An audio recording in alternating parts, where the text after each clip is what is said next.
নমস্কার। আজকে শোনাবো অমর কথাশিল্পী শরৎচন্দ্র চট্টোপাধ্যায়ের অনুপমার প্রেম। শুরু করছি আজকের গল্প অনুপমার প্রেম। 11 বর্ষ বয়ক্রমের মধ্যে অনুপমা নভেল পড়িয়া পড়িয়া মাথাটা একেবারে বিগড়াইয়া ফেলিয়াছে। সে মনে করিল মনুষ্য হৃদয়ে যত প্রেম, যত মাধুরী, যত শোভা, যত সৌন্দর্য, যত তৃষ্ণা আছে, সব খুঁটিয়া বাছিয়া একত্রিত করিয়া নিজের মস্তিষ্কের ভিতর জমা করিয়া ফেলিয়াছে। মনুষ্য স্বভাব, মনুষ্য চরিত্র তাহার নখদর্পণ হইয়াছে। জগতের শিখিবার পদার্থ আর তাহার কিছুই নাই। সব জানিয়া ফেলিয়াছে, সব শিখিয়া ফেলিয়াছে।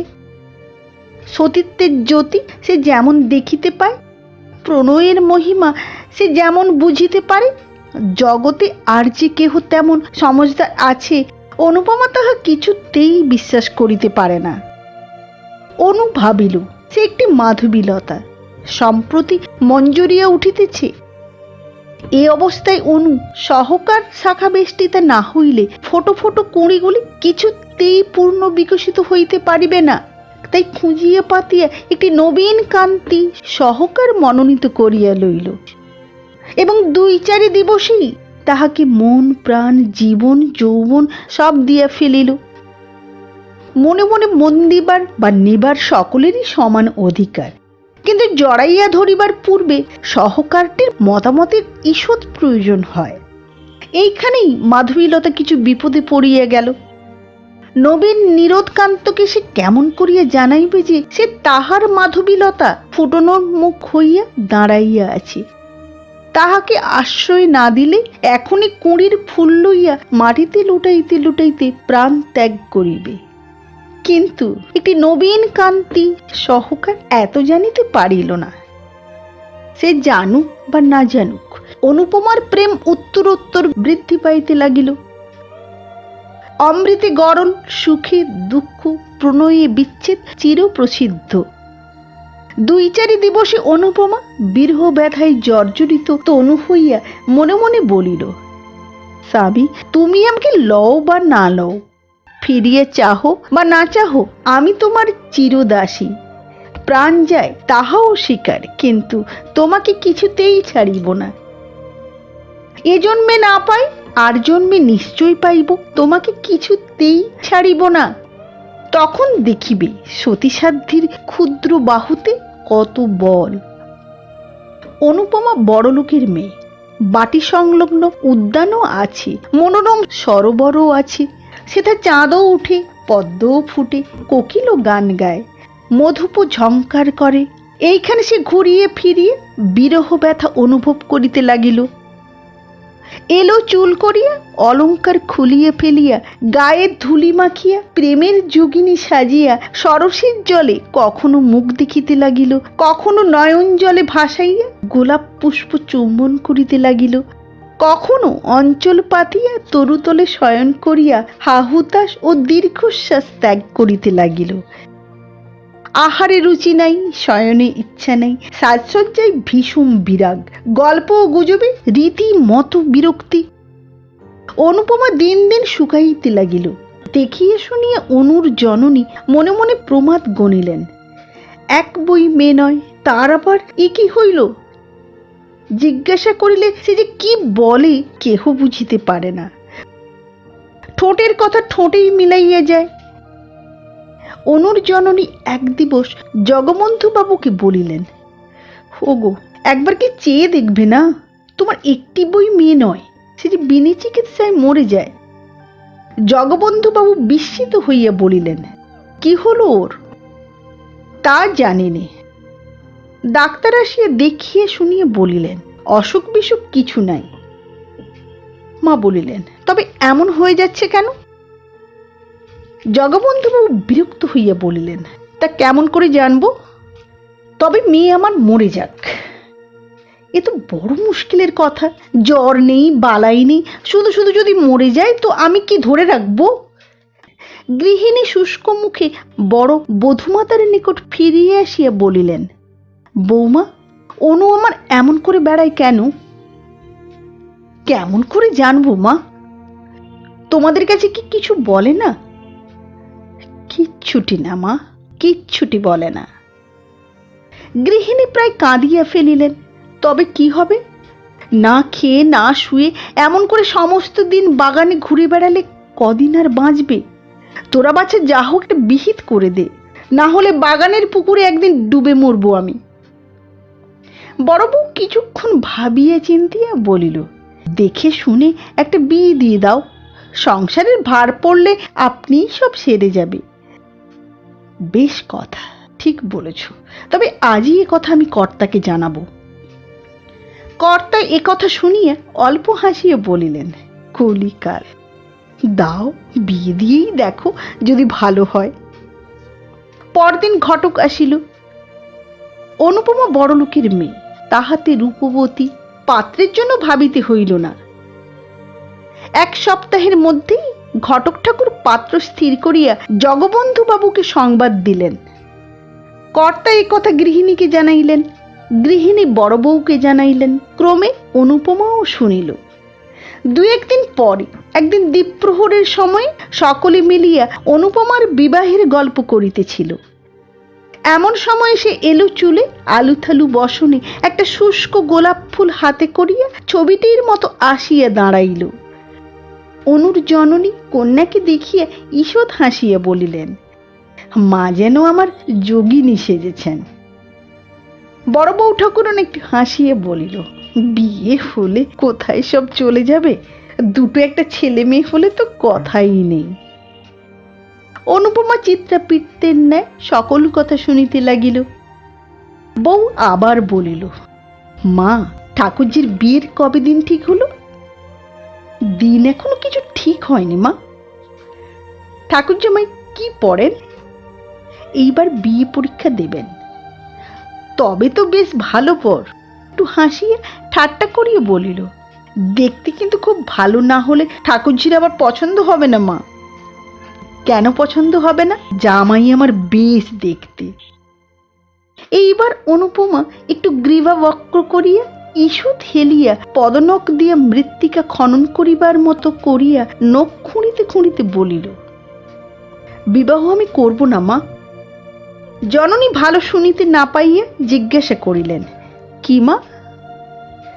বড় বউ অনুপমার কথা শুনিতে পাইয়াছিল, খুব জোরে হাসিয়া উঠিয়া বলিল, ঠাকুরজি বলছে ও কখনো বিয়ে করবে না মা। বিয়ে করবে না? না মা, তাই তো বলছে। না করুক গে।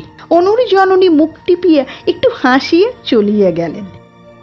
গৃহিণী চলিয়া যাইনি বড়বধূ বলিল, তুই বিয়ে করবি নে? কেন? অনুপমা পূর্ব মতো গম্ভীর মুখে বলিল, কিছুতেই না, বুঝলে? সে তো বুঝলাম, কেন? যাকে তাকে গছিয়ে দেওয়ার নামই বিবাহ নয়। মনের মিল না হলে বিবাহ করাই ভুল। বড় বউ বিস্মিত হইয়া অনুর মুখপানে চাহিয়া বলিল, গছিয়ে দেবার আবার কি লোক? গছিয়ে দেবে না তো কি? মেয়ে মানুষে দেখে শুনে পছন্দ করে বিয়ে করবে। অনু বলিল, নিশ্চয়ই বৌদি। তবে তোর মতে আমার বিয়েটাও ভুল হয়ে গেছে বল? বিয়ের আগে তো তোর দাদার নাম পর্যন্ত আমি শুনিনি। সবাই কি তোমার মতো? বউ আবার একবার হাসিয়া বলিল, তোর কি তবে মনের মানুষ কেউ জুটেছে নাকি রে? হ্যাঁ, তোর কি তবে মনের মানুষ কেউ জুটেছে? অনুপমা বধূ ঠাকুরানীর সহাস্য বিদ্রুপে মুখখানি পূর্বাপেক্ষা চতুর্গুণ গম্ভীর করিয়া বলিল, বৌদি, ঠাট্টা করছো নাকি? এখন কি বিদ্রুপের সময়? কেন লো, হয়েছেটা কি? হয়েছে কি? তবে শোনো। অনুপমার মনে হইল তাহার সম্মুখে তাহার স্বামীকে বধ করা হইতেছে। সহসা কতলুখার দুর্গে বধমঞ্চ সম্মুখে বিমলা ও বীরেন্দ্র সিংহের দৃশ্য তাহার মনে ভাসিয়া উঠিল। অনুপমা ভাবিল, তাহারা যাহা পারে সে কি তাহা পারে না? সতী স্ত্রী জগতে কাহাকে ভয় করে? দেখিতে দেখিতে তাহার চক্ষু অনৈসর্গিক প্রভায় ধক ধক করিয়া জ্বলিয়া উঠিল। দেখিতে দেখিতে অঞ্চলখানা কোমরে জড়াইয়া গাছ কোমর বাঁধিয়া ফেলিল। ব্যাপার দেখিয়া বড় বধূ 3 হাত পিছাইয়া গেল। নিমেষে অনুপমা পার্শ্ববর্তী খাটের খুঁড়ো বেশ করিয়া জড়াইয়া ধরিয়া ঊর্ধ্ব নেত্রে চিৎকার করিয়া কহিতে লাগিল, প্রভু, স্বামী, প্রাণনাথ, জগৎ সমীপে আজ আমি মুক্ত কণ্ঠে স্বীকার করব, তুমিই আমার প্রাণনাথ। প্রভু, তুমিই আমার, আমি তোমার। এ খাটের খুঁড়ো নয়, এ তোমার পদযুগল। আমি ধর্ম সাক্ষী করে তোমাকে পতিত্বে বরণ করেছি। এখন তোমার চরণ স্পর্শ করে বলছি, এ জগতে তুমি ছাড়া অন্য কেউ আমাকে স্পর্শও করতে পারবে না। কার সাধ্য প্রাণ থাকতে আমাদিগকে বিচ্ছিন্ন করে? মাগো, জগৎ জননী, কার সাধ্য? বড়বধূ চিৎকার করিয়া ছুটিয়া বাহিরে আসিয়া পড়িল। ওগো, দেখো গে, দেখো গে, দেখো ঠাকুরজি কেমন ধারা করছে। দেখিতে দেখিতে গৃহিণী ছুটিয়া আসিলেন। বউ ঠাকুরনের চিৎকার বাহির পর্যন্ত পৌঁছিয়াছিল। হলো কি? কর্তা ও তাহার পুত্র চন্দ্রবাবু ছুটিয়া আসিলেন। কর্তা গিন্নিতে, পুত্র পুত্রবধূতে, দাস দাসীতে মুহূর্তে ঘরে ভিড় হইয়া গেল। অনুপমা মূর্ছিত হইয়া খাটের কাছে পড়িয়া আছে। গৃহিণী কাঁদিয়া উঠিলেন। অনুর অনুর আমার কি হলো? জলানো, বাতাস করো, কি হলো? তাড়াতাড়ি ডাক্তার ডাকো।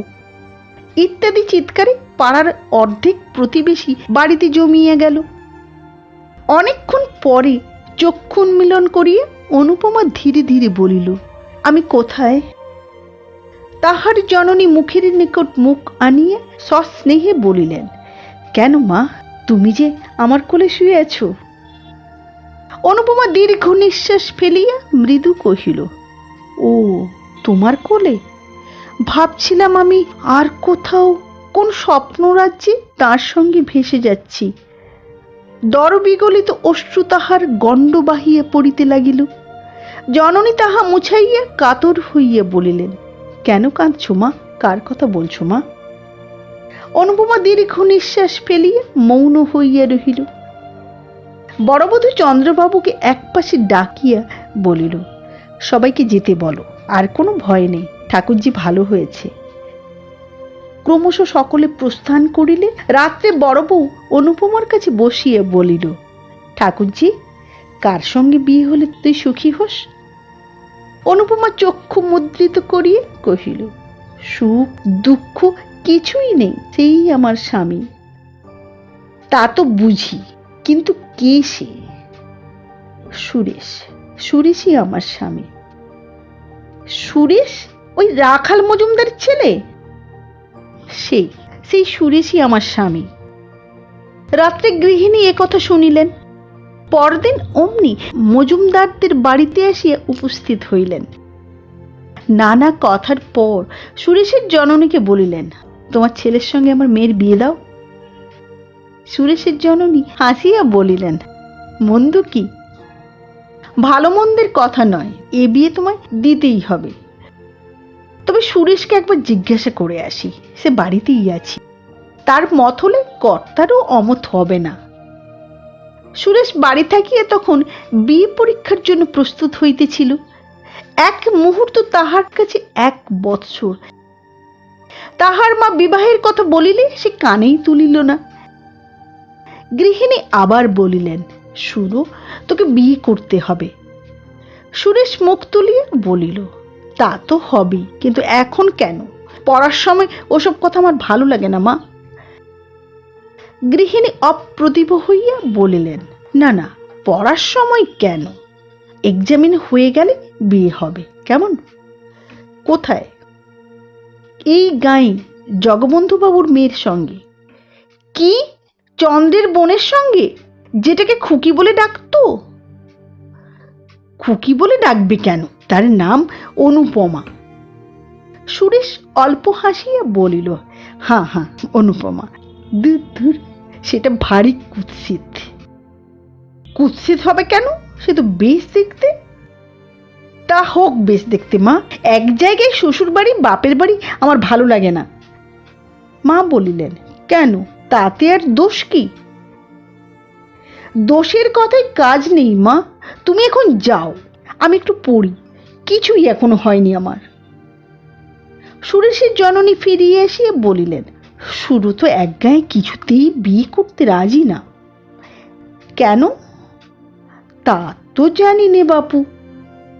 অনুর জননী মজুমদার গৃহিণীর হাত ধরিয়া কাতরভাবে বলিলেন, তা হবে না ভাই, এ বিয়ে তোমাকে দিতেই হবে। ছেলের অমত, আমি কি করব বলো? না না, এই বিয়ে তোমাকে দিতেই হবে, না হলে আমি কিছুতেই ছাড়বো না। কাল আরেকবার বুঝিয়ে দেখব, যদি মত করাতে পারি। অনুর জননী বাড়ি ফিরিয়ে আসিয়া জগবন্ধুকে বলিলেন, ওদের সুরেশের সঙ্গে যাতে আমার অনুর বিয়ে হয় তা করো। জগবন্ধু বলিলেন, কেন বলো দেখি?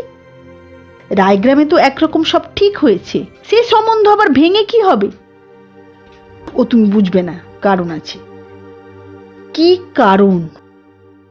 উফ, কারণ কিছু নয়, কিন্তু সুরেশের মতো অমন রূপিয়ে গুণে ছেলে কি পাওয়া যাবে? আর ও আমার একটি মাত্র মেয়ে, তার দূরে বিয়ে দেব না আমি। সুরেশের সঙ্গে হলে যখন খুশি দেখতে পাবো। জগবন্ধু বলিলেন, আচ্ছা আচ্ছা ঠিক আছে, চেষ্টা করব চেষ্টা করব। চেষ্টা নয়, নিশ্চিত এ বিয়ে দিতে হবে। কর্তা নথ নাড়ার ভঙ্গি দেখিয়া হাসিয়া ফেলিলেন, ঠিক আছে তাই হবে, চেষ্টা করব। সন্ধ্যার পর কর্তা মজুমদার বাটি হইতে ফিরিয়ে আসিয়া গৃহিণীকে বলিলেন, বিয়ে হবে না। সে কি কথা? কি করব বলো? ওরা না দিলে তো আমি জোর করে ওদের বাড়িতে মেয়ে ফেলে দিয়ে আসতে পারি না। দেবে না কেন? এক গায়ে বিয়ে হয়, এতে ওদের মত নেই। গৃহিণী কপালে করাঘাত করিয়ে বলিলেন, আমার কপালের দোষ। পরদিন তিনি পুনরায় সুরেশের জননীর নিকট আসিয়া বলিলেন, দিদি এ বিয়ে দিতে হবে। দাও দিদি, দিদি এ বিয়ে তোমায় দিতে হবে। সুরেশের জননী বলিলেন, আমার তো ইচ্ছা আছে, কিন্তু ছেলের যে মত হয় না। আমি লুকিয়ে সুরেশকে আরো 5,000 টাকা দেব। টাকার লোক বড় লোক। সুরেশের জননী একথা সুরেশের পিতাকে জানাইলেন। কর্তা সুরেশকে ডাকিয়ে বলিলেন, সুরেশ, তোমাকে এ বিবাহ করতেই হবে। কেন? কেন আবার কি? এ বিবাহে তোমার গর্ভধারিণীর মত, আমারও মত, সঙ্গে একটু কারণও হয়ে পড়েছে। সুরেশ নতমুখী বলিল, এখন পড়াশোনার সময় বাবা, পরীক্ষার ক্ষতি হবে। তা আমি জানি বাপু, পড়াশোনার ক্ষতি করে তোমাকে বলছি না বিবাহ করো, পরীক্ষা শেষ হলে বিবাহ করো। জি আজ্ঞে বাবা। অনুর জননীর আনন্দের সীমা নাই, একথা তিনি কর্তাকে বলিলেন। দাস দাসী সকলকেই মনের আনন্দে একথা জানাইয়া দিলেন। বড় বউ অনুপমাকে ডাকিয়া বলিল, ওলো, বর যে ধরা দিয়েছিল। অনু সলজ্জে ঈষৎ হাসিয়া বলিল, তা আমি জানতাম। কেমন করে জানলি? চিঠিপত্র চলতো নাকি তোদের? প্রেম অন্তর্যামী, আমাদের চিঠিপত্র অন্তরে অন্তরে চলত। বড় বউ বিরক্ত হইয়া বলিল, ধন্যী মেয়ে তুই। অনুপমা চলিয়া যাইলে বড় বধূ ঠাকুরানী মৃদু মৃদু বলিল, পাকামি শুনলে গা জ্বালা করে। আমি 3 ছেলের মা, উনি আজ আমাকে প্রেম শেখাতে এসেছেন। দুর্লভ বস্তু বিস্তর অর্থ রাখিয়া পরলোক গমন করিলে তাহার 20 বর্ষীয় একমাত্র পুত্র ললিতমোহন শ্রাদ্ধ শান্তি সমাপ্তি করিয়া একদিন স্কুলে যাইয়া মাস্টারকে বলিল, মাস্টারমশাই, আমার নামটা কেটে দিন। কেন বাপু? মিথ্যে পড়ে শুনে কি হবে? যে জন্য পড়াশুনো তা আমার বিস্তর আছে। বাবা আমার জন্য অনেক রেখে গিয়েছেন। মাস্টার চক্ষু টিপিয়ে অল্প হাসিয়া বলিল, অনেক রেখে গিয়েছেন, তবে আর ভাবনা কি, এইবার চলে যাওগে। এইখানেই ললিতমোহনের বিদ্যাভ্যাস ইতি হইল।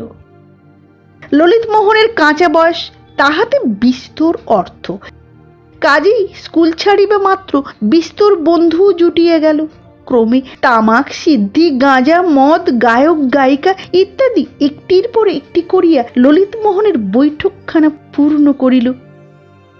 এদিকে পিতৃসঞ্চিত অর্থরাশিও জলবৎ ঢেউ খেলিয়া তত্তর করিয়া সাগরাভিমুখে ছুটিয়া চলিতে লাগিল। তাহার জননী কাঁদিয়া কাটিয়া অনেক বুঝাইলেন, অনেক বলিলেন, কিন্তু সে তাহাতে কর্ণপাত করিল না। একদিন ঘূর্ণিত লোচনে মাতৃসন্নিধানে আসিয়া বলিল, মা, এখনই আমাকে 50 টাকা দাও। মা বলিলেন, একটি পয়সাও আমার নেই। ললিতমোহন দ্বিতীয় বাক্য ব্যয় না করিয়া একটা কুড়ুল লইয়া জননীর হাত বাক্স চিরিয়া ফেলিয়া 50 টাকা লইয়া প্রস্থান করিল। তিনি দাঁড়াইয়া সমস্ত দেখিলেন, কিন্তু কিছুই বলিলেন না। পরদিন পুত্রের হস্তে লোহার সিন্দুকের চাবি দিয়া বলিলেন, বাবা, এই লোহার সিন্দুকের চাবি নাও। তোমার বাপের টাকা যেমন ইচ্ছা খরচ করো, আর আমি বাধা দিতে আসবো না। তোমার বাপের টাকা যেমন ইচ্ছা খরচ করো, কিন্তু ঈশ্বরের কাছে প্রার্থনা করি যেন আমি গেলে তোমার চোখ ফোটে। ললিতমোহন বিস্মিত হইয়া বলিল, কোথায় যাবে তুমি? তা জানি নে। আত্মঘাতী হলে কোথায় যেতে হয় তা কেউ জানে না, তবে শুনেছি সদ্গতি হয় না। তা কি করব বলো, আমার যেমন কপাল। আত্মঘাতী হবে মা? না হলে আর উপায় কি? তোমাকে পেটে ধরে আমার সব সুখই হলো।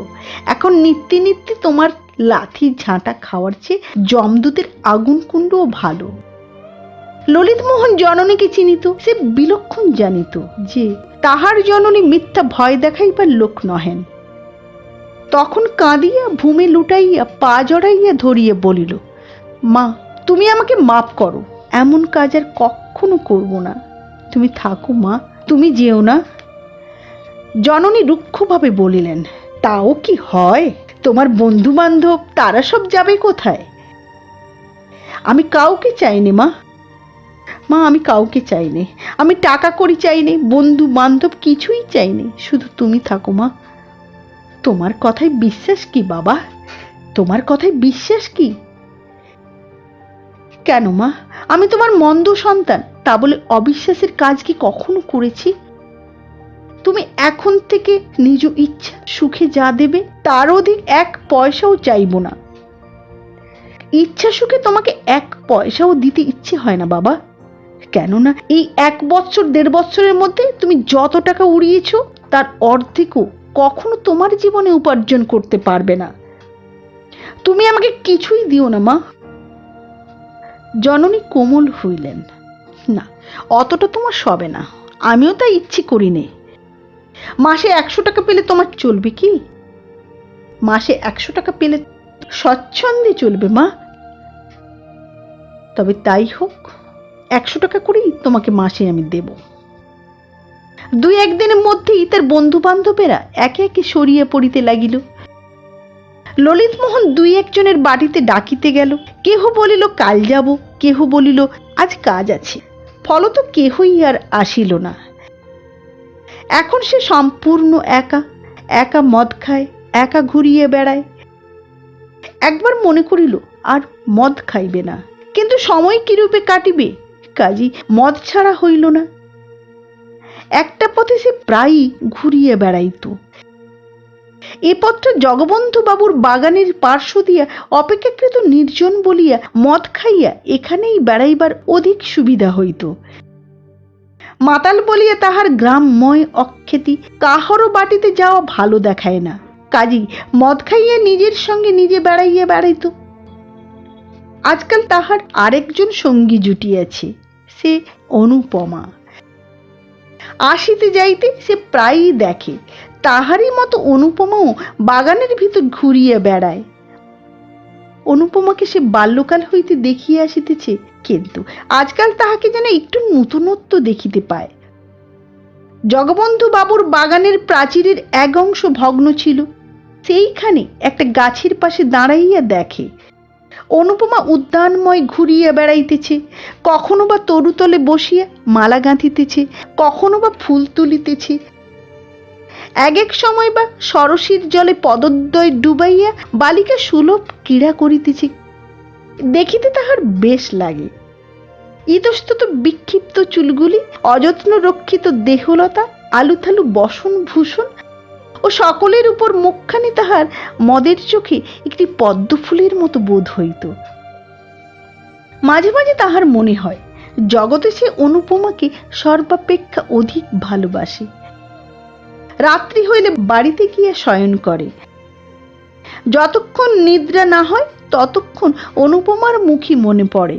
স্বপ্নেও কখনো কখনো তাহার অনিন্দু সুন্দর বদনমণ্ডল হৃদয়ে জাগিয়া উঠে। এমনি করিয়া কত দিন যায়।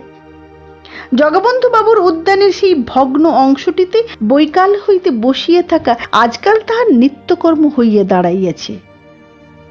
সে বালক নহে, অল্প দিনেই বুঝিতে পারিল যে অনুপমাকে বাস্তবিকই অতিশয় অধিক রকম ভালোবাসিয়া ফেলিয়াছে সে।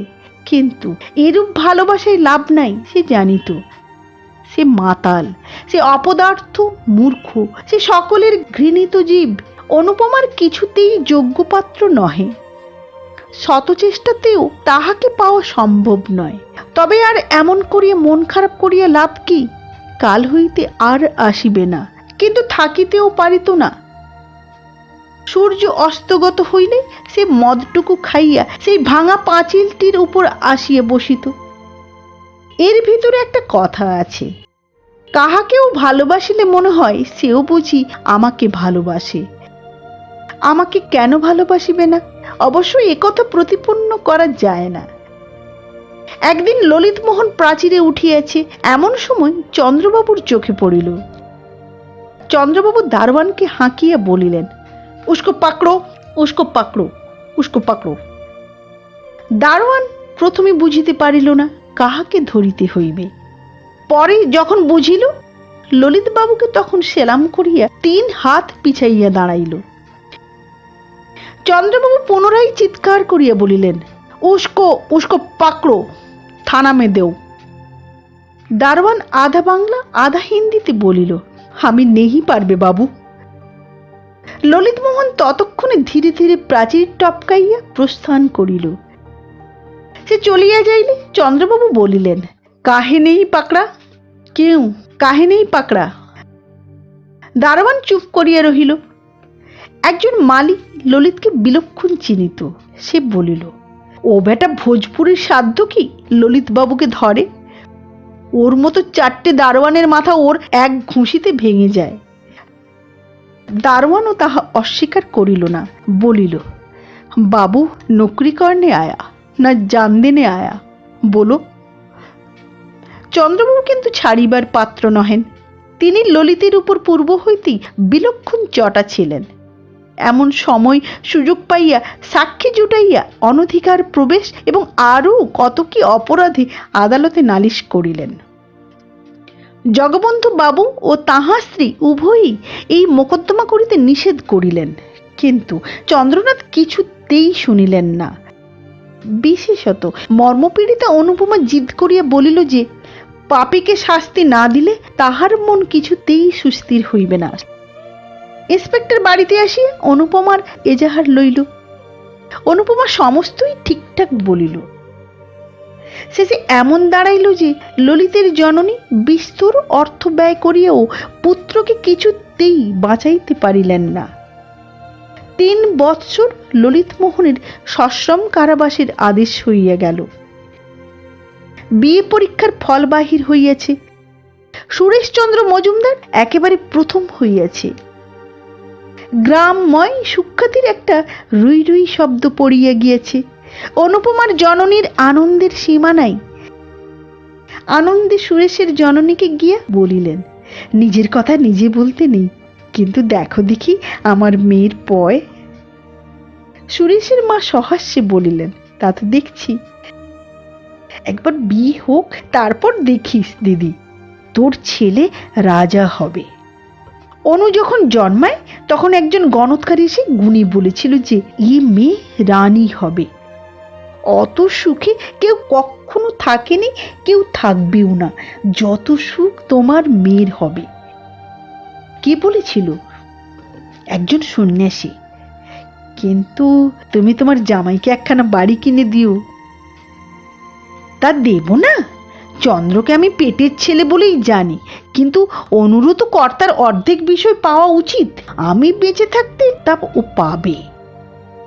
তাই হোক, ওরা রাজা রানী হয়ে সুখে থাক, আমরা যেন দেখে মরি।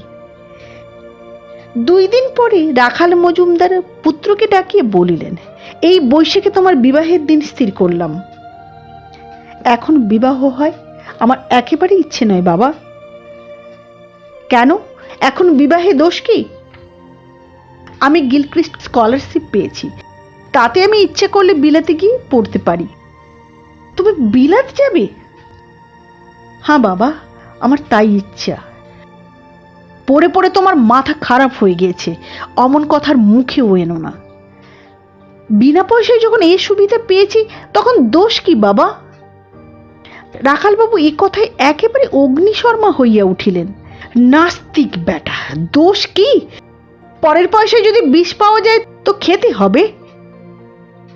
সে কথায় এ কথায় অনেক প্রভেদ বাবা। প্রভেদ আর কোথায়? একদিকে জাত খোয়ানো, ম্লেচ্ছ হওয়া, আর অপরদিকে বিষ ভোজন। ঠিক এক নয় কি? চুল চুল মিলে গেল নাকি? জাত খোয়ানো, ম্লেচ্ছ হওয়া, বিষ ভোজন একই ব্যাপার। সুরেশ আর কোনো প্রতিবাদ না করিয়া নিরুত্তরে প্রস্থান করিল। সে চলিয়া যাইলে রাখালবাবু আপনা আপনি হাসিয়া বলিলেন, বেটা পাতা 2 ইংরেজি পড়ে আমাদের সঙ্গে তর্ক করতে আসে। কেমন কথাটা বললাম! পরের পয়সায় বিষ পেলে কি খেতে হবে? বাছাধনার দ্বিতীয় কথাটি বলতে পারলে না। এই অকাঠ্য যুক্তি কি কাটতে ও পারে? বিবাহের সমস্ত পাকা রকম স্থির হইয়া যাইলে বড়বধূ একদিন অনুপমাকে বলিলেন, কি লো, বরের সুখ্যাতি যে গ্রামে ধরে না। অনুপমা মৃদু হাসিয়ে বলিল, যার সতীসাধ্যী স্ত্রী, জগতে তার সকল সুখের পথই উন্মুক্ত থাকে। তবু তো এখনো বিয়ে হয়নি লো, এরই মধ্যে। বিবাহ আমাদের অনেক দিন হয়েছে বৌদি। জগৎ জানে না বটে, কিন্তু অন্তরে অন্তরে বহুদিন পূর্বে আমাদের পুনর্মিলন হয়ে গিয়েছে। বড়বধূ অল্প হাসিল, ওষ্ঠ ঈষৎ কুঞ্চিত করিয়া একটু থামিয়া বলিলেন, এ কথা আর কোথাও বলিস নে। আমরা বুড়ো মাগি, আমাদের তো বলা দূরে থাক। এমন ধারা শুনলেও লজ্জা করে। সব কথাই তুই যেন থিয়েটারে অ্যাক্ট করতে থাকিস। এমন করলে লোকে পাগল বলবে যে। অনুপমা বলিল, আমি প্রেমে পাগল। আজ 5ই বৈশাখ, অনুপমার বিবাহ উৎসবে আজ গ্রামটা তোলপাড় হইতেছে। জগবন্ধু বাবুর বাটিতে আজ ভিড় ধরে না। কত লোক যাইতেছে, কত লোক হাঁকাহাঁকি করিতেছে, কত খাওয়ানো দাওয়ানোর ঘটা, কত বাজনা বাদ্যের ধুম।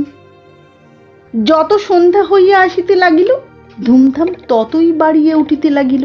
সন্ধ্যা লগ্নে বিবাহ। এখনই বর আসিবে, সকলেই উৎসাহে আগ্রহে উন্মুখ হইয়া আছে, কিন্তু বর কোথায়? রাখালবাবুর বাটিতে সন্ধ্যার প্রাক্কালেই কলরব বাঁধিয়া উঠিয়াছে। সুরেশ গেল কোথায়? সুরেশ গেল কোথায়?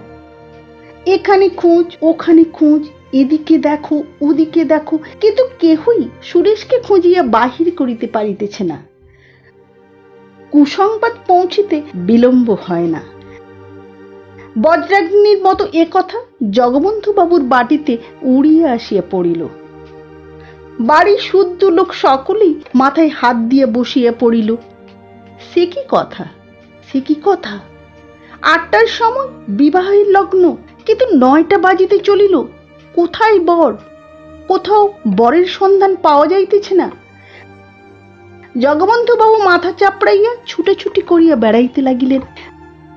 গৃহিণী কাঁদিয়া আসিয়া তাহার নিকটে পড়িলেন। কি হবে এখন? কর্তার তখন অর্ধক্ষিপ্তাবস্থা। তিনি চিৎকার করিয়া বলিয়া উঠিলেন, হবে, হবে আমার শ্রাদ্ধ, হবে আমার শ্রাদ্ধ। আর কি হবে? এই হতভাগা মেয়ের জন্য বৃদ্ধ বয়সে আমার মান গেল, যশ গেল, জাতি গেল, এখন একঘরে হয়ে থাকতে হবে? কেন মূর্তে বুড়ো বয়সে তোমাকে আবার বিয়ে করেছিলাম? তোমারই জন্য আজ এই অপমান। শাস্ত্রেই আছে, স্ত্রী বুদ্ধি প্রলয়ং করি। তোমারই জন্য আজ আমার এই অপমান। তোমার কথা শুনে নিজের পায়ে নিজেই কুড়ুল মেরেছি। যাও, তোমার মেয়ে নিয়ে আমার সামনে থেকে দূর হয়ে যাও, যাও। গৃহিণীর দুঃখের কথা বলিয়া কাজ নাই। এদিকে এই, আর ওদিকে আরেক বিপদ। অনুপমা ঘন ঘন মূর্ছা যাইতেছে, এদিকে রাত্রি বাড়িয়া চলিতেছে। 10টা, 11টা, 12টা করিয়া ক্রমশ 1টা 2টা বাজিয়া গেল, কিন্তু সুরেশের সন্ধান হইল না। সুরেশকে পাওয়া যাক আর না যাক, অনুপমার বিবাহ কিন্তু দিতেই হইবে। কেননা আজ রাত্রে বিবাহ না হইলে জগবন্ধু বাবুর জাতি যাইবে। রাত্রি আন্দাজ 3টের সময় পাড়ার 5 জন জগবন্ধু বাবুর হিতৈষী বন্ধু 50 বর্ষীয় কাশরোগী রামদুলাল দত্তকে বরবেশে খাড়া করিয়া লইয়া আসিল। অনুপমা যখন শুনিল এমনি করিয়া তাহার মাথা খাইবার উদ্যোগ হইতেছে, তখন মূর্ছা ছাড়িয়া দিয়া জননীর পায়ে লুটাইয়া পড়িল। ও মা, মা গো, আমায় রক্ষা করো মা, এমন করে আমার গলায় ছুরি দিও না। এ বিয়ে দিলে আমি নিশ্চয়ই আত্মঘাতী হব। মা কাঁদিয়া বলিলেন, আমি কি করব মা, আমি কি করব মা? মুখে যাহাই বলুন না, কন্যার দুঃখে ও আত্মগ্লানিতে তাহার হৃদয় পুড়িয়া যাইতেছিল। তাই কাঁদিয়া কাটিয়া আবার স্বামীর কাছে আসিলেন। ওগো, একবার শেষটা ভেবে দেখো, এ বিয়ে দিলে আমার মেয়ে বিষ খাবে। কর্তা কোনো কথা না কহিয়া একেবারে অনুপমার নিকটে আসিয়া গম্ভীরভাবে বলিলেন, ওঠো, ভোর হয়ে যায়, ওঠো। কোথায় যাব বাবা? এখনই সম্প্রদান করব। অনুপমা কাঁদিয়া ফেলিল, বাবা, আমাকে মেরে ফেলো, আমি বিষ খাবো বাবা, আমার বিয়ে দিও না, এ বিয়ে দিও না বাবা। যা ইচ্ছে হয় কাল খেও মা, আজ বিয়ে দিয়ে আমার জাত বাঁচাই, তারপর যেমন খুশি করো। বিষ খেও, জলে ডুবে মরো, যেমন খুশি করো, আমি একবারও বারণ করব না। কি নিদারুণ কথা! এইবার যথার্থই অনুপমার ভিতর পর্যন্ত শিহরিয়া উঠিল। বাবা, আমায় রক্ষা করো, বাবা, আমায় রক্ষা করো। কত কাতরোক্তি, কত ক্রন্দন, কিন্তু কোনো কথাই খাটিল না। দৃঢ়প্রতিজ্ঞ জগবন্ধু বাবু সেই রাত্রেই বৃদ্ধ রামদুলাল দত্তের হস্তে অনুপমাকে সম্প্রদান করিলেন। বহুকাল বিপত্নিক বৃদ্ধ রামদুলালের আপনার বলিতে সংসারে আর কেহ নাই। 2খানি পুরাতন ইষ্টক নির্মিত ঘর, একটু শাকসবজির বাগান, ইহাই দত্তজির সাংসারিক সম্পত্তি। বহু ক্লেশে তাহার দিন গুজরান হয়। বিবাহ করিয়া পরদিন অনুপমাকে বাড়ি আনিলেন। সঙ্গে সঙ্গে অনেক খাদ্যদ্রব্য আসিল, অনেক দাসদাসী আসিল, কোনো ক্লেশ নাই। 6-7 দিন তাহার পরম সুখে অতিবাহিত হইল। বড়লোক শ্বশুর, আর তাহার কোনো ভাবনা নাই। বিবাহ করিয়া কপাল ফিরিয়াছে। কিন্তু অনুপমার স্বতন্ত্র কথা। আর 1-2 থাকিয়া সে পিত্রালয়ে ফিরিয়া আসিল। তখন তাহার মুখ দেখিয়া দাসদাসীরাও গোপনে চক্ষু মুছিল। বাড়ি গিয়া প্রাণ ত্যাগ করিব, এ পরামর্শ অনুপমা স্বামী ভবন হইতেই স্থির করিয়া রাখিয়াছিল। এইবার যথার্থ মরিবার বাসনা হইয়াছে। অনেক রাত্রে সকলে নিদ্রিত হইলে সে নিঃশব্দে খিড়কির দ্বার খুলিয়া বাগানের পুষ্করিণীর সোপানে আসিয়া বসিল। আজ তাহাকে মরিতে হইবে। মুখের মরা নয়, কাজের মরা মরিতে হইবে। অনুপমার মনে পড়িল, আরেকদিন সে এইখানে মরিতে গিয়েছিল, সেও অধিক দিন নয়, কিন্তু তখন মরিতে পারে নাই, কেননা একজন ধরিয়া ফেলিয়েছিল। আজ সে কোথায়? জেলখানায় কয়েদ খাটিতেছে, কোন অপরাধে? শুধু বলিতে আসিয়াছিল যে সে তাহাকে ভালোবাসে। কে তাহাকে জেলে দিল? চন্দ্রবাবু। কেন? তাহাকে দেখিতে পারিত না বলিয়া সে মাতাল বলিয়া, সে অনধিকার প্রবেশ করিয়াছিল বলিয়া। কিন্তু অনুপমা কি বাঁচাইতে পারিত না? পারিত, কিন্তু তাহা করে নাই, বরং জেলে দিতে সহায়তাই করিয়াছে। আজ তাহার মনে হইল ললিত কি যথার্থই ভালোবাসিত। হয়তো বাসিত, হয়তো বাসিত না, না বাসু, কিন্তু তাহাকে দণ্ডিত করিয়া তাহার কি ইষ্ট সিদ্ধি হইয়াছে? জেলে পাথর ভাঙিতেছে, ঘানি টানিতেছে, আরো কত কি নিজ কর্ম করিতে হইতেছে। ইহাতে হয়তো চন্দ্রবাবুর লাভ হইয়াছে, কিন্তু তাহার কি? যে দণ্ডিত না হইলে কি তাহাকে পাইতে পারিত? যিনি এখন মনের আনন্দে নিজের উন্নতির জন্য জাহাজে চড়িয়া বিলাত যাইতেছে। অনুপমা সেইখানে বসিয়া বহুক্ষণ ধরিয়া কাঁদিল। তাহার পর জলে নামিল, এক হাঁটু এক বুক গলা করিয়া ক্রমশ ডুবন জলে আসিয়া পড়িল। আধ মিনিটকার জলতলে থাকিয়া অনেক জল খাইয়া সে আবার উপরে ভাসিয়া উঠিল, আবার ডুব দিল, আবার ভাসিয়া উঠিল। সে সাঁতার দিতে জানিত, তাই সমস্ত পুষ্করিণীটা তন্ন তন্ন করিয়াও কোথাও ডুবন জল মিলিল না। অনেকবার ডুব দিল, অনেক জলও খাইল, কিন্তু একেবারে ডুবিয়া যাইতে কিছুতেই পারিল না। সে দেখিল মরিতে স্থির সংকল্প হইয়াও ডুব দিয়া নিঃশ্বাস আটকাইয়া আসিবার উপক্রম হইলেই নিঃশ্বাস লইতে উপরে ভাসিয়া উঠিতে হয়। এইরূপে পুষ্করিণীটা সাঁতার কাটিয়া প্রায় নিশা শেষে যখন সে তাহার ক্লান্ত অবসন্ন নির্জীব দেহখানা কোনরূপে টানিয়া আনিয়া সোপানের উপর ফেলিল, দেখিল যে কোনো অবস্থায় যে কোনো কারণেই হোক এমন করিয়া একটু একটু করিয়া প্রাণ পরিত্যাগ করা বড় সহজ কথা নহে। পূর্বে সে বিরহ ব্যথায় জর্জরিত তনু হইয়া দিনে শতবার করিয়া মরিতে যাইত। তখন ভাবিত প্রাণটা রাখা বা না রাখা নায়ক নায়িকার একেবারে মুঠোর ভিতরে, কিন্তু আজ সমস্ত রাত্রি ধরিয়া প্রাণটার সহিত ধস্তাধস্তি করিয়াও সেটাকে বাহির করিয়া ফেলিতে পারিল না। আজ সে বিলক্ষণ বুঝিল তাহাকে জন্মের মতো বিদায় দেওয়া। কিন্তু আজ সে বিলক্ষণ বুঝিল তাহাকে জন্মের মতো বিদায় দেওয়া তাহার 11 বর্ষীয় বিরহ ব্যথায় কুলাইয়া ওঠে না।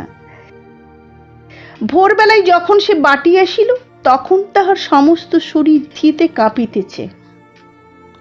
মা জিজ্ঞাসা করিলেন, অনু, এত ভোরেই নেমে এলি কেন মা? অনু ঘাড় নাড়িয়া জানাইল, হ্যাঁ। এদিকে দত্ত মহাশয় একটু চিরস্থায়ী রূপে শ্বশুর ভবনে আশ্রয় লইয়াছেন। প্রথম প্রথম জামাই আদর তাহার কতকটা মিলিছিল, কিন্তু ক্রমশ তাহাও কম পড়িয়া আসিল। বাড়ি শুদ্ধ কেহই প্রায় তাহাকে দেখিতে পারে না। চন্দ্রনাথ বাবু প্রতি কথায় তাহাকে ঠাট্টা বিদ্রুপ অপদস্থ লাঞ্ছিত করেন। তাহার একটু কারণও হইয়াছিল।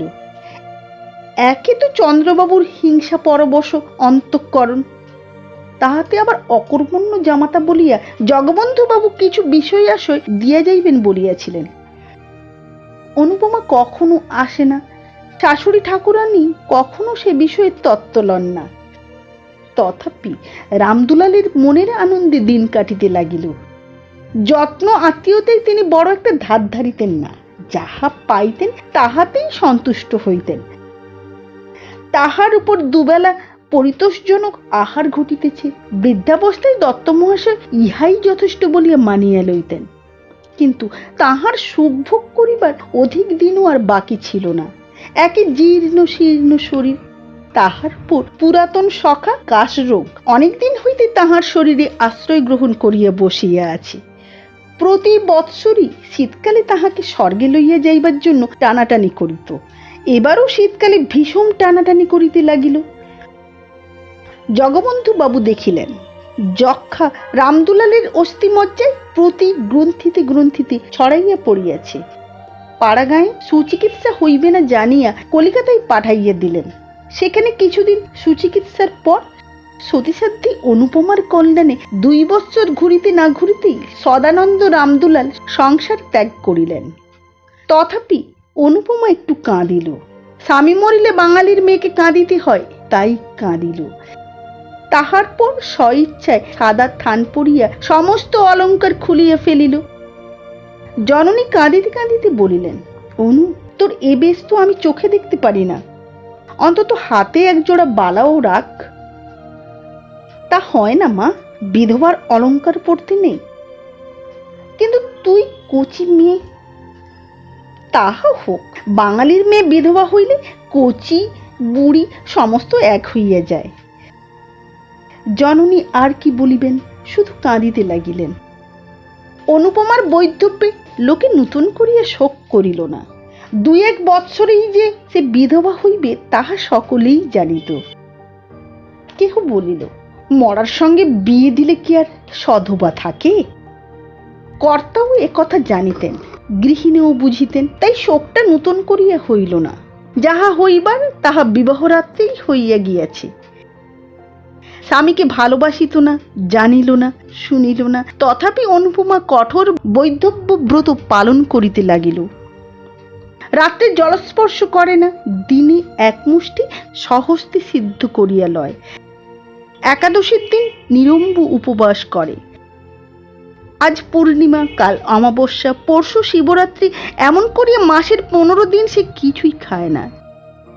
কেহ কোনো কথা বলিলে বলে, আমার ইহকাল তো গিয়েছে, এখন পরকালের কাজ তো করিতে দাও। এত কিন্তু সহিবে কেন? উপবাসে অনিয়মে অনুপমা শুকাইয়া অর্ধেক হইয়া গেল। দেখিয়ে দেখিয়ে গৃহিণী ভাবিলেন এইবার সে মরিয়া যাইবে। কর্তাও ভাবিলেন তাহা বড় বিচিত্র নহে। তাই একদিন স্ত্রীকে ডাকিয়া বলিলেন, অনুর আবার বিয়ে দিই। গৃহিণী বিস্মিত হইয়া জিজ্ঞাসা করিলেন, তা কি হয়? ধর্ম যাবে যে? অনেক ভেবে দেখলুম, 2 বার বিবাহ দিলেই ধর্ম যায় না। বিবাহের সঙ্গে ধর্মের সঙ্গে এ বিষয়ে কোনো সম্বন্ধ নাই, বরং নিজের কন্যাকে এমন করে খুন করলেই ধর্মহানির সম্ভাবনা। তবে দাও। অনুপমা কিন্তু একথা শুনিয়া ঘাড় নাড়িয়া দৃঢ়স্বরে বলিল, তা হয় না মা, তা হয় না। কর্তা তখন নিজে অনুকে ডাকিয়ে বলিলেন, খুব হয় মা, খুব হয়। তাহলে তো আমার ইহকাল পরকাল 2 কালই গেল বাবা। কিছুই যায় নাই, যাবেও না, বরং না হলেই যাবার সম্ভাবনা। মনে করো, তুমি যদি গুণবান পতি লাভ করো, তাহলে 2 কালেরই কাজ করতে পারবে। একা কি হয় না বাবা? না মা, হয় না। অন্তত বাঙালির ঘরের মেয়ের দ্বারা হয় না। ধর্মকর্মের কথা ছেড়ে দিয়ে সামান্য কোনো একটা কর্ম করিতে হলেই তাদেরকে অন্যের সাহায্য গ্রহণ করতে হয়। স্বামী ভিন্ন তেমন সাহায্য আর কে করতে পারে বলো? তাছাড়া কি দোষে তোমার এত শাস্তি? অনুপমা আনত মুখে বলিল, আমার পূর্বজন্মের ফল বাবা। গোড়া হিন্দু জগবন্ধু বাবুর কর্ণে এ কথাটা খট করিয়া লাগিল। কিছুক্ষণ স্তব্ধ থাকিয়া বলিলেন, তাই যদি হয়, তবুও তোমার একজন অভিভাবকের প্রয়োজন। আমাদের অবর্তমানে কে তোমাকে দেখবে? দাদা দেখবেন। ঈশ্বর না করুন, কিন্তু সে যদি না দেখে, সে তোমার মার পেটের ভাই নয়। বিশেষত আমি যতদূর জানি তার মনও ভালো নয়। অনুপমা মনে মনে বলিল, তখন বিষ খাবো বাবা। আরও একটা কথা আছে অনু, পিতা হলেও সে কথা আমার বলা উচিত। মানুষের মন সবসময় যে ঠিক একরকমই থাকে তা কেউ বলতে পারে না। বিশেষত যৌবনকালে প্রবৃত্তিগুলি সর্বদা বশে রাখতে মুনি ঋষিরাও সমর্থ হন না। কিছুকাল নিস্তব্ধ থাকিয়া অনুপমা কহিল, আবার বিয়ে? জাত যাবে যে? না মা, জাত যাবে না। এখন আমার সময় হয়ে আসছে, তাই চোখও ফুটেছে। অনুপমা ঘাড় নাড়িল, মনে মনে বলিল, তখন জাত গেল, আর এখন যাবে না? যখন চক্ষু কর্ণ বন্ধ করে তোমরা আমাকে বলিদান দিলে, তখন একথা ভাবলে না কেন বাবা? আজ আমারও চক্ষু ফুটেছে, আমিও ভালো রূপ প্রতিশোধ নেব। কোন রূপে তাহাকে টলাইতে না পারিয়া জগবন্ধু বাবু বলিলেন, তবে মা, তাই ভালো। তোমার ইচ্ছার বিরুদ্ধে আমি বিবাহ দিতে চাই না। তোমার খাবার পড়বার ক্লেশ না হয় তা আমি করে যাব। তারপর ধর্মে মন রেখে যাতে সুখী হতে পারো তাই করো। 3 বৎসর পরে খালাস হইয়াও ললিতমোহন বাড়ি ফিরিল না। কেহ বলিল লজ্জায় আসিতেছে না, কেহ বলিল সে গ্রামে কি আর মুখ দেখাতে পারে। ললিতমোহন নানা স্থান পরিভ্রমণ করিয়া 2 বৎসর পরে সহসা একদিন বাটিতে আসিয়া উপস্থিত হইল। তাহার জননী আনন্দে পুত্রের শিরশ্চুম্বন করিয়া আশীর্বাদ করিলেন, বাবা এবার বিবাহ করে সংসারী হও। যা কপালে ছিল তা তো ঘটে গিয়েছে, এখন সেজন্য আর মনে দুঃখ করো না। ললিত যাহা হয় একটা করিবে স্থির করিল। 5 বৎসর পরে ফিরিয়া আসিয়া ললিত গ্রামে অনেক পরিবর্তন দেখিল। বিশেষ দেখিল জগবন্ধু বাবুর বাটিতে কর্তা গিন্নি কেহই জীবিত নাই। চন্দ্রবাবু এখন সংসারের কর্তা। অনুপমা বিধবা হইয়া এইখানেই আছে, কারণ তাহার অন্যত্র স্থান নাই। পূর্বেই জননীর মৃত্যু হইয়াছিল, পরে পিতার মৃত্যুর পর অনুপমা ভাবিয়াছিল পিতা যাহা দিয়া গিয়েছে তাহা লইয়া কোনো তীর্থস্থানে যাইবে এবং সেই টাকায় পুণ্য ধর্ম নিয়ম ব্রত করিয়া অবশিষ্ট জীবনটা কাটাইয়া দিবে। কিন্তু শ্রাদ্ধ শান্তি হইলে উইল দেখিয়া সে মর্মাহত হইল। পিতা কেবল তাহার নামে 500 টাকা দিয়া গিয়েছেন। তাহারা বড় লোক, এই সামান্য টাকা তাহাদিগের নিকট টাকাই নহে। বাস্তবিক এই অর্থে কাহারও চিরজীবন গ্রাসাচ্ছাদন নির্বাহিত হইতে পারে না। গ্রামে অনেকেই কানাঘুষা করিল, এই উইল জগবন্ধু বাবুর নহে, ভিতরে কিছু কারসাজি আছে। কিন্তু সে কথাই ফল কি? নিরুপায় হইয়া অনুপমা চন্দ্রবাবুর বাড়িতেই রহিল। লোকে বলে পিতার মৃত্যু না হওয়া পর্যন্ত সৎমাকে চিনিতে পারা যায় না, সৎ ভাইকেও সেইরূপ পিতার জীবিতকাল পর্যন্ত চিনিতে পারা কঠিন। এতদিন পরে অনুপমা জানিতে পারিল তাহার দাদা চন্দ্রনাথ বাবু কি চরিত্রের মানুষ। যত প্রকার অধম শ্রেণীর মানুষ দেখিতে পাওয়া যায়, চন্দ্রবাবু তাহাদের সর্বনিকৃষ্ট। হৃদয়ে এক তিল দয়া মায়া নাই, চক্ষে এক বিন্দু চামড়া পর্যন্ত নাই। অনুপমার এই নিরাশ্রয় অবস্থায় তিনি তাহার সহিত যেরূপ ব্যবহার আরম্ভ করিলেন তাহা বলিয়া শেষ করা যায় না। প্রতি কথায় এমনকি উঠিতে বসিতে তিরস্কৃত, লাঞ্ছিত, অপমানিত করিতেন। অনেক দিন হইতে তিনি অনুপমাকে দেখিতে পারেন না, কিন্তু আজকাল তো অধিক না দেখিতে পারিবার কারণ তিনি ভালো জানেন। বড়বধূ পূর্বে তাহাকে ভালোবাসিতেন, কিন্তু এখন তিনিও দেখিতে পারেন না। যখন অনু বড় লোকের মেয়ে ছিল, যখন তাহার বাপ মা বাঁচিয়েছিল, যখন তাহার একটা কথায় 5 জন ছুটিয়া আসিত, তখন তিনিও ভালোবাসিতেন। এখন সে দুঃখিনী, আপনার বলিতে কেহ নাই, টাকা করি নাই, পরের অন্ন না খাইলে দিন কাটে না। তাহাকে কে এখন ভালোবাসিবে, কে এখন যত্ন করিবে? বড়বধূ 3-4টি ছেলে মেয়ের ভার অনুর উপর। তাহাদিগকে খাওয়াইতে হয়, স্নান করাইতে হয়, পড়াইতে হয়, কাছে করিয়া শুইতে হয়। তথাপি কোনো বিষয়ে একটু ত্রুটি হইলেই অমনি বড়বধূ ঠাকুরানী রাগ করিয়া রীতিমতো 5টা কথা শুনাইয়া দেন। ইহা ভিন্ন অনুপমাকে নিত্য দুবেলা চন্দ্রবাবুর জন্য 2-4টা ভালো তরকারি রাঁধিতে হয়। পাচক ব্রাহ্মণ তেমন প্রস্তুত করিতে পারে না, আর না হইলে চন্দ্রবাবুরও কিছু খাওয়া হয় না। একাদশী হোক আর দ্বাদশী হোক আর উপবাসী হোক, সে রান্না তাহাকে রাঁধিতেই হইবে। বিধবা হইয়া অনুপমা প্রাতঃকালে স্নান করিয়া অনেকক্ষণ ধরিয়া পূজা করিত। এখন তাহাকে সে সময়টুকুও দেওয়া হয় না। একটু বিলম্ব হইলেই বড়বধূ ঠাকুরানী বলিয়া উঠেন, ঠাকুরজি একটু হাত চালিয়ে নাও, ছেলেরা কাঁদছে, এখনো পর্যন্ত কিছু খেতে পায়নি। অনুপমা যা তা করিয়া উঠিয়া আসে, একটি কথাও সে মুখ ফুটিয়া বলিতে পারে না। একাদশীর দীর্ঘ উপবাস করিয়াও তাহাকে রাত্রে রন্ধন করিতে যাইতে হয়। তৃষ্ণায় বুক ফাটিতে থাকে, অগ্নির উত্তাপে মাথা টিপ টিপ করিতে থাকে, গা ঝিমঝিম করে, তবু কথা কহে না। অবস্থার পরিবর্তনে সহ্য করিবার ক্ষমতাও হয়, কেননা জগদীশ্বর তাহা শিখাইয়া দেন। না হইলে অনুপমা এতদিন মরিয়া যাইত। এ সংসারে তাহার অপেক্ষা দাসদাসীরা শ্রেষ্ঠ। জোর করিয়া তাহাদের দুটো বলিলে তাহারাও দুটো জোরের কথা বলিতে পারে। অন্তত আমার মাইনাপত্র চুকিয়ে দিন, বাড়ি যাই, এ কথাও বলিতে পারে। কিন্তু অনু তাহাও বলিতে পারে না। সে বিনামূল্যে কৃতদাসী। মারো কাটো, তাহা এখানেই থাকিতে হইবে, আর কোথাও যাইবার জো নাই। সে বিধবা, সে বড়লোকের কন্যা। অনুপমার অবস্থা যে কি বুঝাইতে পারা যায় না, বুঝিতে হয়। বাঙালির ঘরে পরান্ন প্রত্যাশিনী বিধবাই কেবল তাহার অবস্থা বুঝিতে পারিবেন, অন্যে না বুঝিতেই পারে। আজ দ্বাদশী। সকাল সকাল স্নান করিয়া অনুপমা পূজা করিতে বসিল। তখনও 15 মিনিট হয় নাই।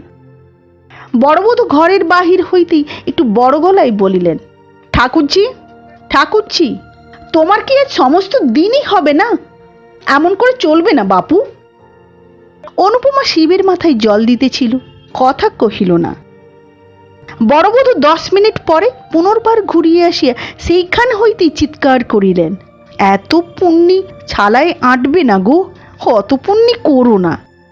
আর অত পুণ্যি ধর্মের শখটাকে তো বনে জঙ্গলে গিয়ে করোগে। সংসারের থেকে অত বাড়াবাড়ি সইতে পারা যায় না। আমার সংসারে চলবে না বাপু। তথাপি অনুপমা কথা কহিল না। বড়বউ দ্বিগুণ চেঁচাইয়া উঠিলেন, বলে কেউ খাবে দাবে না নাকি? হ্যাঁ, তুমি সারাদিনই পুজো করবে, কেউ খাবে দাবে না নাকি?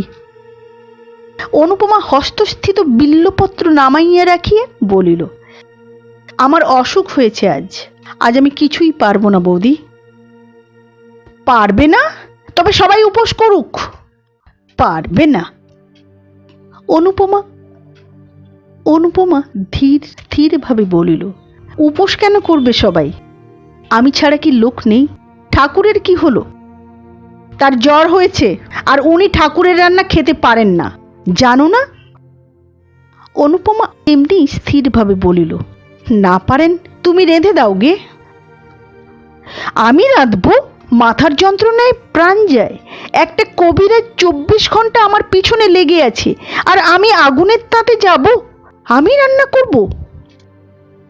অনুপমা জ্বলিয়া উঠিল, বলিল, তবে সবাইকে উপোস করতে বলো গে।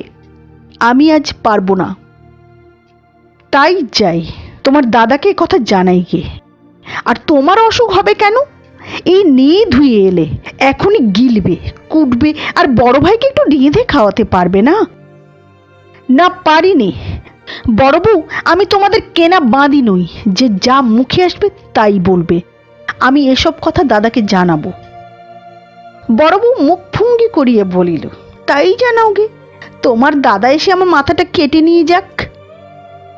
অনুপমা কিছুক্ষণ স্তব্ধ হইয়া রহিল, তাহার পর বলিল, তা জানি, দাদা ভালো হলে আর তোমার এত সাহস কেন?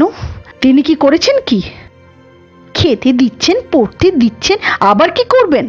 সত্যি সত্যি তো আর আমাকে তাড়িয়ে দিয়ে তোমায় মাথায় করে রাখতে পারেন না। এজন্য আর মিছে রাগ করলে চলবে কেন? সমস্ত বস্তুরই সীমা আছে, অনুপমার সহিষ্ণুতারও সীমা আছে। সে এতক্ষণ যাহা বলে নাই, আজ তাহা বলিয়া ফেলিল। বলিল, দাদা আমাকে খাওয়াবেন পরাবেন কি? যে বাপের টাকায় তিনি খান, আমি সেই বাপের টাকায় খাই। বড় বউ ক্রুদ্ধ হইল, বলিল, তাই যদি হতো তাহলে বাপ আর পথের কাঙাল করে রেখে যেত না। পথের কাঙাল তিনি করে যাননি, তোমরাই করেছ। গ্রাম শুদ্ধ সবাই জানে তিনি আমাকে নিঃসম্বল রেখে যাননি। সে টাকা দাদা চুরি না করলে আজ আমাকে তোমার মুখ নাড়া খেতে হতো না। বড়বধূর মুখ প্রথমেই শুকাইয়া গেল, কিন্তু পরক্ষণেই দ্বিগুণ তেজে জ্বলিয়া উঠিল। গ্রাম শুদ্ধ সবাই জানে উনি চোর? তবে এ কথা ওকে আমি জানাবো আমি। জানিও বৌদি, আরো বলো যে পাপের ফল তাঁকেও পেতে হবে। সেদিন এমনিই গেল। অবশ্য একথা চন্দ্রবাবু শুনিতে পাইলেন, কিন্তু কোনরূপ উচ্চবাচ্য করিলেন না। চন্দ্রবাবুর সংসারে ভোলা বলি একজন ছোঁড়া মতো ভৃত্য ছিল। 5-6 দিন পরে চন্দ্রবাবু একদিন তাহাকে বাটির ভিতরে ডাকিয়ে আনিয়া বেদম প্রহার করিতে লাগিলেন। চিৎকার শব্দে অন্যান্য দাসদাসীরা ছুটিয়া আসিল। তখনও অসম্ভব মার চলিতেছে। অনুপমা ঘরের ভিতরে পূজা করিতেছিল। পূজা ফেলিয়া সেও ছুটিয়া আসিল। ভোলার নাক মুখ দিয়া তখনও রক্ত ছুটিতেছিল। অনুপমা চিৎকার করিয়া উঠিল, দাদা দাদা করো কি, মরে গেল যে। চন্দ্রবাবু খিজাইয়া উঠিলেন, আজ বেটাকে একেবারে মেরে ফেলবো, তোকেও সঙ্গে সঙ্গে মেরে ফেলতাম, কিন্তু শুধু মেয়ে মানুষ বলে তুই বেঁচে গেলি। আমার সংসারে এত পাপ আমি বরদাস্ত করব না। বাবা তোকে 500 টাকা দিয়ে গেছেন, তাই নিয়ে তুই আজই আমার বাড়ি থেকে দূর হয়ে যা, দূর হয়ে যা। অনুপমা কিছুই বুঝিতে পারিল না, শুধু বলিল, কি? কিছুই নয়, আজ টাকা নাও, নিয়ে ভোলার সঙ্গে দূর হয়ে যাও, বাইরে গিয়ে যা খুশি করোগে। অনুপমা সেইখানেই মূর্ছিত হইয়া গেল। দাসদাসীরা সকলেই এ কথা শুনিল। কেউ মুখে কাপড় দিয়ে হাসিল, কেউ হাসি চাপিয়া ভালো মানুষের মতো সরিয়া গেল, কেহ বা ছুটিয়া অনুপমাকে তুলিতে আসিল। চন্দ্রবাবু মৃত প্রায় ভোলার মুখে আর একটা পদাঘাত করিয়া বাহিরে চলিয়া গেলেন। আজ অনুপমার শেষ দিন, এ সংসারে সে আর থাকিবে না। জ্ঞান হইয়া অবধি সে সুখ পায় নাই। ছেলেবেলায় ভালোবাসিয়াছিল বলিয়া নিজের শান্তি নিজেই ঘুচাইয়াছিল। অতিরিক্ত বাড়াবাড়ি করিয়াছিল বলিয়া বিধাতা তাহাকে এক তিলও সুখ দেন নাই। যাহাকে ভালোবাসিত মনে করিত তাহাকে পাইল না, যে ভালোবাসিতে আসিয়াছিল তাহাকে তাড়াইয়া দিল। পিতা নাই, মাতা নাই, দাঁড়াইবার স্থান নাই। স্ত্রীলোকের একমাত্র অবলম্বন সতীত্বের সুযশ, তাহাও ঈশ্বর কাড়িয়ে লইতে বসিয়াছেন। তাই আর সে এ সংসারে থাকিবে না। বড় অভিমানে তাহার হৃদয় ফাটিয়া উঠিতেছে। নিস্তব্ধ নিদ্রিত কৌমুদী রজনীতে খিড়কির দ্বার খুলিয়া আবার বারবার 3 বার পুষ্করিণী সেই পুরাতন সোপানে আসিয়া উপবেশন করিল।